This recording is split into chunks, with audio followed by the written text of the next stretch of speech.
Kinumpirma ni Christine Reyes na siya ay nasa isang bagong relasyon matapos niyang mag-post sa Facebook ng serye ng mga larawan kasama ang kanyang nobyong si Gio Tingson sa nakalipas na mga buwan. Sa mga litrato makikita silang magkasamang nagbabonding, nagdiriwang ng kaarawan at maging sa pangangampanya noong nakaraang senatorial elections. Sa isang larawan, suot ni Christine ang isang t-shirt na sumusuporta kay Amy Marcos, habang si Gio naman ay naka-shirt para kay Bam Aquino. Sa isa pang larawan, kasama ni Christine at Gio ang anak niyang si Amara, anak niya sa ex-husband niyang si Ali Khatibi. Kalakip ng mga larawan, ibinahagi ni Christine ang isang excerpt mula sa manunulat na si Noel Ferrer tungkol sa kanilang kwento. Ayon dito, unang nagkakilala sina Christine at Gio noong bata pa sila sa isang marriage booth sa Ateneo de Manila University. Si Gio ay grade 6 noon at si Christine ay grade 5. Makalipas ang maraming taon, muling nagtagpo ang kanilang landas at unti-unting nahulog sa isa't isa. The couple's history dates back to their childhood days at Ateneo de Manila University, where they first met at a marriage booth. Gio in grade 6 and Christine in grade 5. They later reconnected and their relationship blossomed.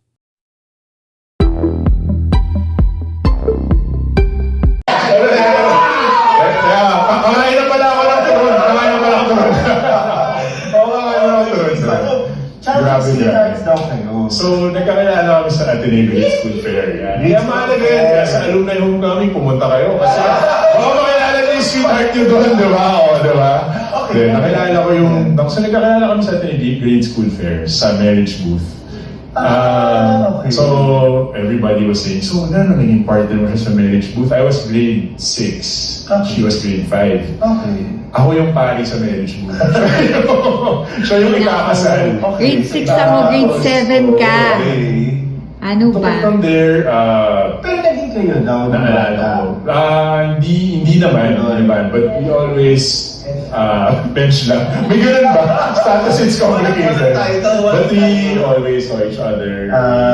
Or went out. Star-crossed. Mga ganun. Okay. Parang may mga times na then she wasn't in a relationship with Yes, each other. yes. Ako naman in a relationship, so hindi kami kita. But Yun, pakigitching-gitching. Ngayon, Tapos, ngayon lang ikaw kami din, sabay. muntik, di ba? Ngayon lang Ikaw kami din yung sabay. muntik na rin, na serious, di ba? Yeah. Oh, I was. You were in the campaign, you were in a serious relationship. Pero, uy, inaayos. Parang inaayos ng Diyos kung sino yung para sa'yo talaga. Exactly. Paano nangyari? So, yun, tumuloy-tuloy in and out. After the election.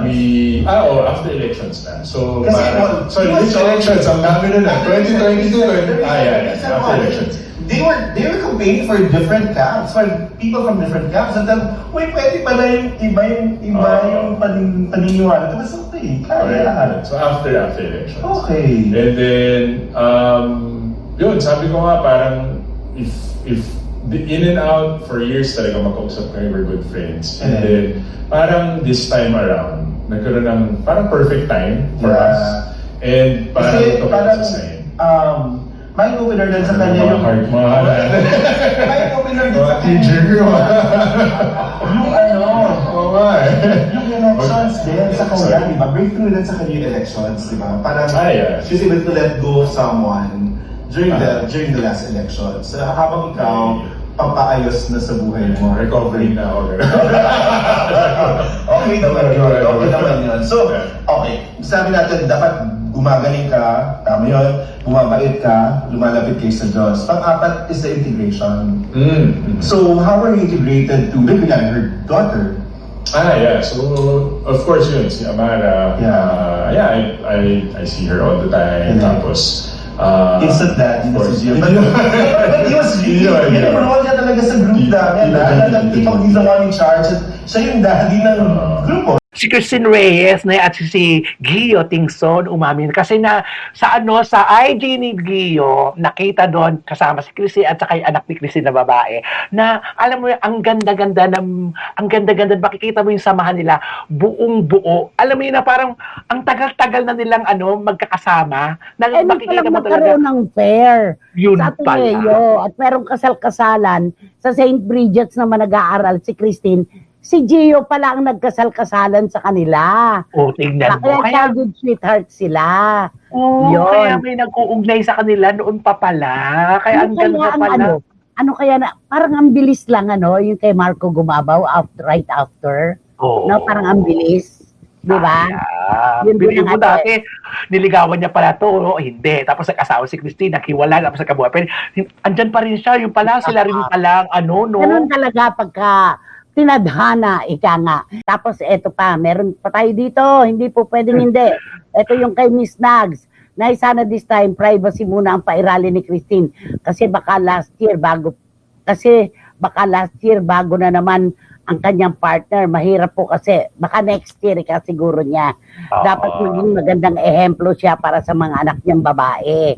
Okay. At sabi naman ni Wating-Wating, ano ang sabi ni Wating-Wating? Christine Reyes at Gio Tingson, sino pa kaya ang susunod sa line-up? Ha, ha, ha. Sabi niya, nabilisan kasi sila eh. Diba? Nabilisan eh. Ganun ang parang ika nga ng iba. Ano ba yan, Christine? Para ka lang nagbibihis ng damit. Diba? Parang may mga kanyang comment, oo. Pero mabait kasi ito. Kasi di ba meron kasi tayo gano'n na parang pag hindi na masaya, di alis na. Total, maayos naman naghiwalay. Di pwede ka naman humanap pa ulit kasi alam naman natin na hindi na rin puso yan eh. Wala naman nakakakontrol ng puso. Ay, hindi na siya bagets pati para alam mo yun na masugal-sugal Ang pa. bulsa natin. Pwede nating kontrolin ang paggastos, pero ang puso, hindi Ay, na kontrol pag nagmahal. Ganun lang yon. Kakain na pala ako ng turon. Kakain na pala ako turon. Oo, kakain na ako turon. Childhood sweethearts daw kayo. So, nagkakilala kami sa Ateneo Grade School Fair. Kaya mahalaga yan. Kaya sa alumni homecoming, pumunta kayo. Kasi, makilala niyo yung sweetheart niyo doon, di ba? Di ba? Then, nakilala ko yung... Kasi nagkakilala kami sa Ateneo Grade School Fair sa marriage booth. Okay. So, everybody was saying, so, naging partner mo siya sa marriage booth. I was grade 6. She was grade 5. Okay. Ako yung pari sa marriage booth. Siya yung ikakasal. Grade 6 ka mo, grade 7 ka. Okay. Ano So, ba? from there, Pero naging kayo daw ng naalala bata. ko. Hindi naman. But we always bench lang. May ganun ba? Status is complicated. But we always saw each other. Or went out. Star-crossed. Mga ganun. Okay. Parang may mga times na then she wasn't in a relationship with Yes, each other. yes. Ako naman in a relationship, so hindi kami kita. But Yun, napakigitching-gitching. Ngayon, Tapos, ngayon lang ikaw kami din sabay. muntik, di ba? Ngayon lang Ikaw kami din yung muntik na rin na